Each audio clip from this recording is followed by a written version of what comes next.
Hello, everybody. Welcome to a daily dose of the Bible. We are reading through Genesis right now.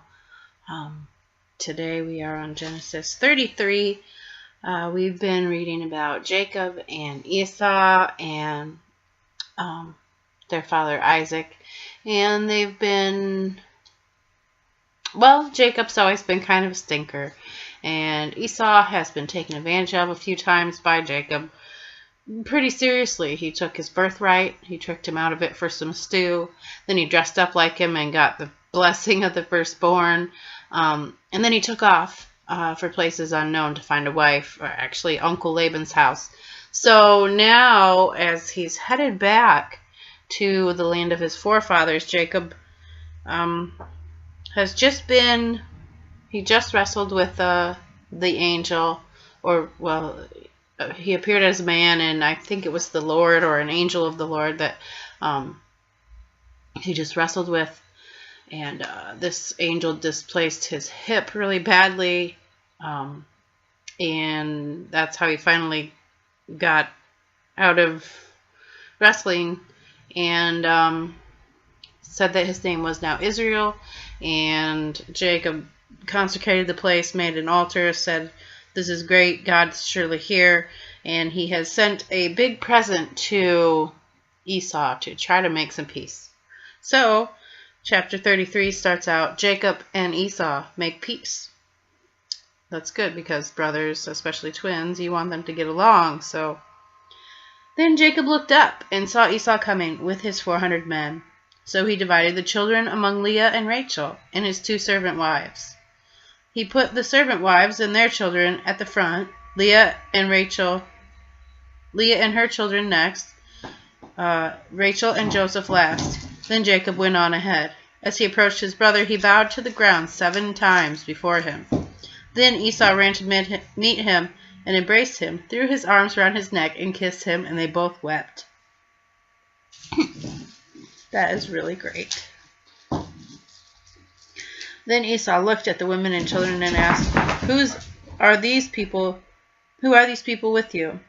"These are the children God has graciously given to me, your servant," Jacob replied. "Me, your servant," Jacob replied. Then the servant wives came forward with their children and bowed before him. Next came Leah and her children, and they bowed before him. Finally Joseph and Rachel came before and bowed before him. What were all the flocks and herds I met as they came?" Esau asked. Jacob replied, "There is a gift, my lord, to ensure your friendship." "My brother, I have plenty," Esau answered. "Keep what you have for yourself." But Jacob insisted, "No, I have found favor with you. Please accept this gift from me." "What a relief to see your friendly smile. It is like seeing the face of God. Please take this gift that I have brought for you. For God has been very gracious to me, and I have more than enough." And because Jacob insisted, Esau finally accepted the gift. "Well," Esau said, "let's be going. I will lead the way." But Jacob replied, "You can see, my lord, that some of the children are very young, and the flocks and herds have their young too. If they're driven too hard, even for one day, all the animals could die. Please, my lord, go ahead of your servant. We will follow slowly, at a pace that is comfortable for the livestock and the children. I will meet you at Seir." "All right," Esau said, "but at least let me assign some of my men to guide and protect you." Jacob responded, "That's not necessary. It's enough that you received me warmly, my lord." So Esau turned around and started back to Seir that same day. Jacob, on the other hand, traveled on to Succoth. Then he built himself a house and made shelter for his livestock. That is why the place was named Succoth, which means shelters. Later, having traveled all the way from Padan Aram, Jacob arrived safely at the town of Shechem in the land of Canaan. There he set up camp outside the town. Jacob bought the plot of land where he camped from the family of Hamor, the father of Shechem, for 100 pieces of silver. There he built an altar and named it Eloho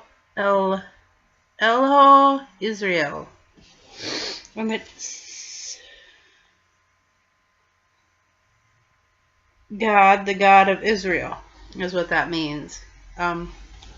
So, yay, finally, Esau and Jacob have made up after all of the ridiculous things that have gone on in their lives. It reminds me of the prodigal son, you know, where the father was just so happy to see the son that he, you know, just ran with open arms and didn't even care about what had happened. And, you know, Esau didn't care about those gifts. He just wanted to see his brother. And I think that's a really beautiful way to end this story, you know, or, well, I mean, it's not the end of the story, but, you know, so far, right here, who knows? In the Bible, things happen that are just ridiculous and surprising, but the same kind of things that happen to us today. And there is forgiveness in Esau's heart for Jacob, and I just think that's great. And Jacob feels really bad for the way that he treated him, even though he didn't outright say he was sorry. He felt that he owed to Esau, but Esau has done well enough for himself. And you know, I think that it is following God that has brought Jacob to this point where he's willing to humble himself before his brother, who he knows he's done wrong to, who doesn't have to really forgive him, you know, and to just pray that God will put in Esau's heart to forgive him. And we see here that it worked out for the best for him. And regardless of how Esau had received Jacob, it's really important to know that you need to seek forgiveness from those that you have wronged. You know, once you start following God, you realize things in your life that you might have, you know, people you might have stepped on or thrown under the bus at some point, or, you know, not treated right. Maybe you've talked badly about someone. Maybe there's someone you just can't stand, their personality, or, you know, whatever. To realize that those are things that you should try to work on, seek forgiveness for, even if it's just asking the Lord to forgive you for the attitude you had within your heart, you know, because He wants us to be loving, forgiving, and kind people. And this is a great example of a loving and forgiving relationship that has ended up healed through God's leading.